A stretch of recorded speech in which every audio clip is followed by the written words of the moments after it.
বস্তু নালাগে লগাইছিলা বস্তু কেইটাক লৈ লেভেল লৈছ এনেকুৱা বস্তু মুখত ঢেৰ পৰি আছে নালাগে খালি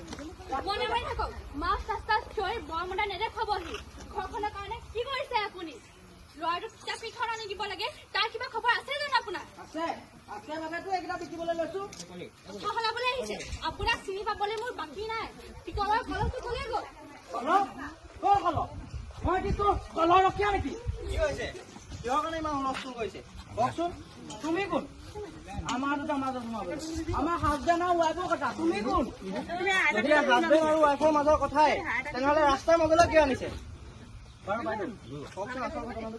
কি কম মানুহজনে ঘৰখন ধ্বংস কৰি পেলাইছে আজি 2 বছৰ মানৰ পৰা তই চুপ থাক মই কৈছো শুনা মই কৈছো মোৰ ল'ৰাটোৱে কলেজত পঢ়ি আছে তাৰ কিতাপ কেইখনমান কিনিব লাগে মই বাৰু দিন হাজিৰা কৰা মানুহে খৰচ কেইখনমান কিনো কিন্তু সেই নিদিয়ে মিছা কথা ক'বলৈ আহিছে কিতাপ কিনিবলৈ নহয় মদ খাবলৈহে মদ কোনে খায় মদ মই নাখাওঁ নকবি তেনেকে কিয় নকওঁ কমেই ইমান দিনে মনে মনে থকাৰ কাৰণে আপুনি ফল পাই গৈছে চুপ আৰু মনে মনে থাকক চুপ ৰ'বাচোন ইমান হুলস্থুল নকৰিব হুলস্থুল মই কৰা নাই এই কৈছে এই মই বাৰু কুকুৰাছো নি মোক কালি তাই কুকুৰাছো বুলি গোটেই গাঁওখন খেদিলে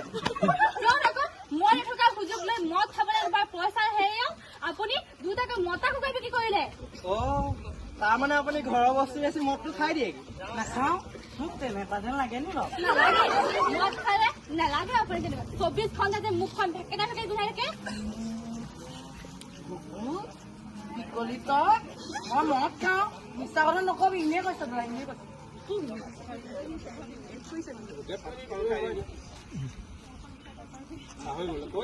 হাত উঠুৱাই দিম কিন্তু দেই উঠাওকচোন চাওক চিধাই গৈ থানা পামগৈ ৰ'বা তোমালোকে এইবোৰ ৰাস্তাৰ মাজত কিহৰ হুলস্থুল কৰি আছাহে কি ক'ম বাইদেউ মানুহজনে ঘৰৰ পৰা আজি বাচন বৰ্তনবোৰ বিক্ৰী কৰিবলৈ আনিছে ঘৰত হাঁহ কুকুৰা পুহিব নোৱাৰো কণ্ট্ৰলৰ পৰা যদি চাউল কেইটা পাওঁ তাকো গৈ বিক্ৰী কৰি পেলাই দিম মানুহটোক মদে শেষ কৰি পেলাইছে দিনে ৰাতি অকল মদতে ডুবি থাকে তই কিয় খাওঁ ইমানকে এইবিলাক নহয় বাইদেউ কেতিয়াবা ৰ'দ দিলে অকণমান আৰু বৰষুণ দিলে অকণমান খাওঁ অকল মদেই নাখায় বাইদেউ মদ ভাং বিড়ি চব খায় তাৰ ঘৰখনৰ কথাটো এবাৰ চিন্তা কৰি চাব লাগে কওঁ বাইদেউ কিয় নকওঁ মই সদায়ে কওঁ আপুনি কওকচোন কোনটো তাৰিখৰ আপুনি মদ নাখায় মোক কেলেণ্ডাৰ দেখাই দিব পাৰিব ৰ'ব চাওক বাইদেউ এয়া চাওক ভাঙৰ টুকুৰা বেয়া কথা নহয় তই ৰঞ্জনৰ দেউতাক নহয় জানো এই মোৰে ছাত্ৰ আছিলে ল'ৰাটোৰ পঢ়া শুনাত ইমান ভাল তই বাপেকটো হ'ল যদি এইবোৰ কৰি দেখাও কাইলৈ পৰহিলৈচোন সিও এইবিলাক চাচোন কিমান মানুহে তোক চাই আছে অথচ তই লাজ পোৱা নাই নিজৰ জীৱনটো কিয় ধ্বংস কৰিবলৈ ওলাইছ মদ এইবিলাক ভাং এইবিলাকে মানুহৰ লিভাৰ কিডনী প্ৰেছাৰ আদি নানা সমস্যাৰ সৃষ্টি কৰে কাইলৈ যদি তোৰ তেনেকুৱা কিবা এটা হয় এই মানুহজনে বাৰু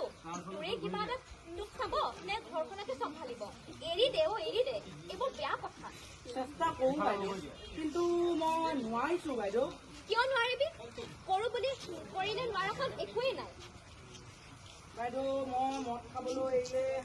মোৰ প্ৰব্লেম এটা হয় নহয় বাইদেউ কি হয় বাইদেউ মই মদ খাবলৈ এৰিলে মোৰ হাত ভৰিবোৰ কপে বাইদেউ তই এইটো ক'ব লাগে কাৰণেহে ক'লি নে অন্তৰৰ পৰাই ক'লি যদি অন্তৰৰ পৰাই ক'লি তেন্তে তোক মই এটা পৰামৰ্শ দিব পাৰোঁ কওকচোন বাইদেউ তই এবাৰ ডিষ্ট্ৰিক্ট হস্পিটেল নহ'লে মেডিকেল কলেজলৈ যাম তালৈ যাবলৈতো মোৰ কোনো বেমাৰ হোৱা নাই সেইটোৱেতো আমি ভুল কৰোঁ আমি আচলতে ভালকৈ নাজানোৱেই এইবোৰ মদ ভাং চিগাৰেট আদিৰ পৰা কেনেদৰে মুক্ত হ'ব পাৰোঁ প্ৰত্যেকখন মেডিকেল কলেজ আৰু ডিষ্ট্ৰিক্ট হস্পিটেলৰ মানুহবোৰ এইটোৱে একেই তালৈ গ'লে আমি এইবোৰ পৰা কেনেকৈ মুক্ত হ'ব পাৰোঁ তাৰ আমাক তেওঁলোকে পৰামৰ্শ দিব পাৰিব তেওঁলোকে মদ ভাং চিগাৰেট এইবিলাক এৰিছে আৰু ইয়াৰোপৰি ৰাষ্ট্ৰীয় স্বাস্থ্য অভিযানসকলে কেলি মানৱ সেৱাৰ নামেৰে এটা বিনামূলীয়া টেলিফোন যাৰ নম্বৰটো হৈছে 14416 তো সেই নম্বৰটোত ফোন কৰি ঘৰৰ পৰাই পৰামৰ্শ ল'ব পাৰিবি কৰিম বাইদেউ আজিয়ে কৰিম মই ফোন ঠিক আছে গতিকে শুনক আপোনালোক সকলোৱে শুনক যদি আপোনালোকৰো ঘৰত এনেকুৱা কিবা সমস্যা আছে তেন্তে আপোনালোকে ডিষ্ট্ৰিক্ট হস্পিটেল নহ'লে বা মেডিকেল কলেজত থকা মানসিক চিকিৎসা বিভাগলৈ যাব নাইবা 14416 যিটো আমাৰ টেলি মানৱ সেৱা আছে তাৰ লগত যোগাযোগ কৰিব পাৰে তেওঁলোকে আপোনালোকক এইসমূহৰ সমস্যাৰ পৰা কেনেদৰে মুক্ত হ'ব পাৰি তাৰ পৰামৰ্শ দিব পাৰিব গতিকে আহক আমি সকলোৱে মিলি এখন নিচামুক্ত সমাজ গঢ়াৰ প্ৰয়াস কৰোঁ।